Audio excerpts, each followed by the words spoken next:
Voilà, on va continuer l'exercice. Donc, on a fait le choix des pays. On se rend compte que dans un deuxième temps, bon, on doit choisir des indicateurs. Donc, je vais faire la même chose. Je vais prendre un texte, un titre. Donc là, on va aller sur la page 2. Et puis, ben, on va simplement écrire ici, hein, choix des indicateurs. Vous avez vu qu'il nous faut hein, trois indicateurs. Donc, trois indicateurs pertinents. Je vais de nouveau aller dans Outils, Tools. Chercher hein, un tableau, bah, ça tombe bien, j'ai trois colonnes.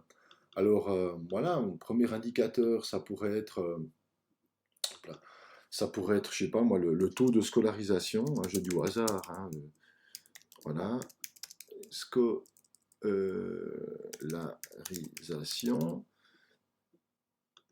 c'est écrit correctement, voilà, après j'aurai un deuxième indicateur, un troisième que vous aurez choisi.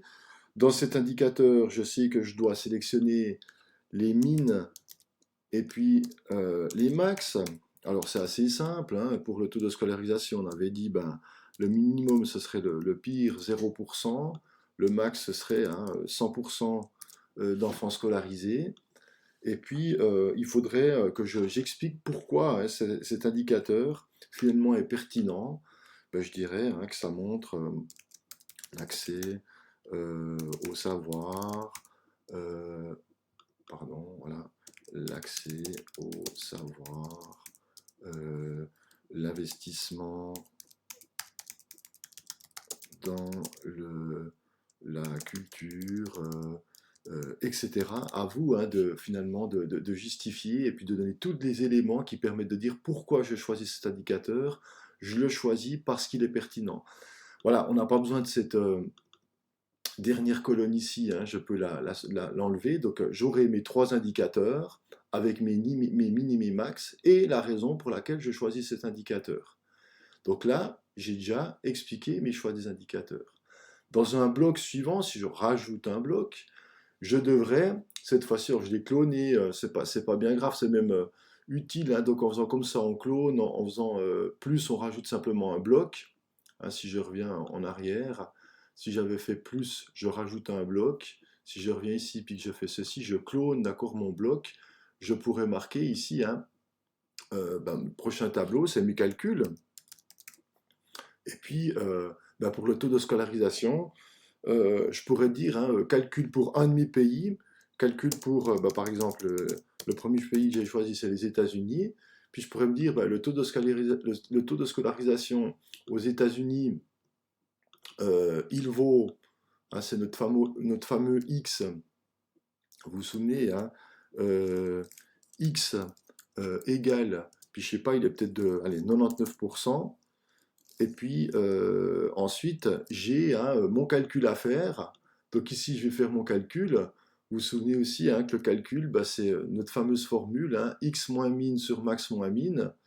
Donc là, si je faisais hein, x moins 0 divisé par 100 moins 0 égale, puis je pourrais mettre la valeur, donc mon x il vaut 99, hein, je peux le changer, puis je sais que ça ferait 0,99. Là, j'aurai la valeur, d'accord, de mon taux de scolarisation pour les États-Unis. Là, j'aurai mon deuxième taux, mon troisième taux, puis je pourrais rajouter hein, après une autre colonne, puis je pourrais dire que cette dernière colonne, bah, c'est mon calcul de l'IDH, puis je vais simplement mettre ici après la moyenne de ce que j'aurais trouvé hein, entre mon premier indicateur, mon deuxième indicateur, mon troisième indicateur, puis j'aurai ma valeur pour les États-Unis. Donc ça, c'est ce qu'on peut faire, d'accord, dans le cadre de ces calculs. Puis si je rajoute encore un bloc, cette fois-ci, je pourrais hein, refaire un tableau qui va ressembler à ceci, en me disant, ben, j'ai les USA, la Russie, la Corée du Sud, et puis mettre les résultats de mes calculs en mettant finalement mes pays dans un ordre décroissant, du plus développé, celui qui aura un chiffre le plus proche de 1, jusqu'au moins développé. Donc c'est ce que je ferai. Hein. Je rajouterai en fait hein, ce bloc ici, et puis je déplacerai en fait hein, ce bloc ici plus bas. Hein, je suis en train de le déplacer, d'accord, pour avoir finalement cet indicateur ici. Hein. Je mettrai ici donc résultats par pays. Voilà, résultats par pays. Et puis ici, hein, j'aurai simplement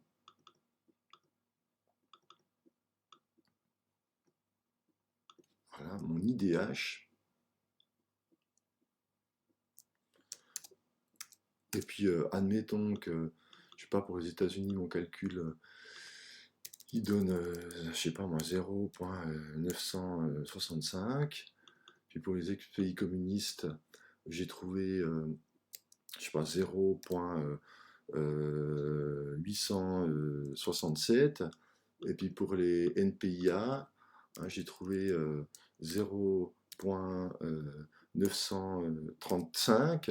Ben, je remarque ici dans mon tableau qu'en fait, il faudrait que le, les pays de la Corée du Sud, donc les nouveaux pays industrialisés, soient placés avant la Russie pour que je les ai dans un ordre décroissant. Donc voilà ce qu'il faut faire, d'accord, pour montrer les résultats par pays. Donc vous aurez vos pays, le choix des pays, vous aurez vos indicateurs, vos 3 indicateurs avec les min et les max, à vous de les trouver par rapport à la liste des pays de la banque, dans les données de la Banque mondiale, et puis vous aurez la raison pour laquelle ces indicateurs vous semblent pertinents, vos calculs pour un pays, avec le premier indicateur, le deuxième indicateur, le troisième indicateur, la moyenne de ce que ça donne pour votre pays. Puis ensuite, vous allez, hein, pas besoin de présenter les calculs pour tous les pays. Pour un pays, ça suffit. Après, vous le faites sur une page de brouillon à côté. Puis vous mettez les résultats ici, d'accord, dans ce graphe. Voilà ce que je vous demande de faire dans cette partie calcul.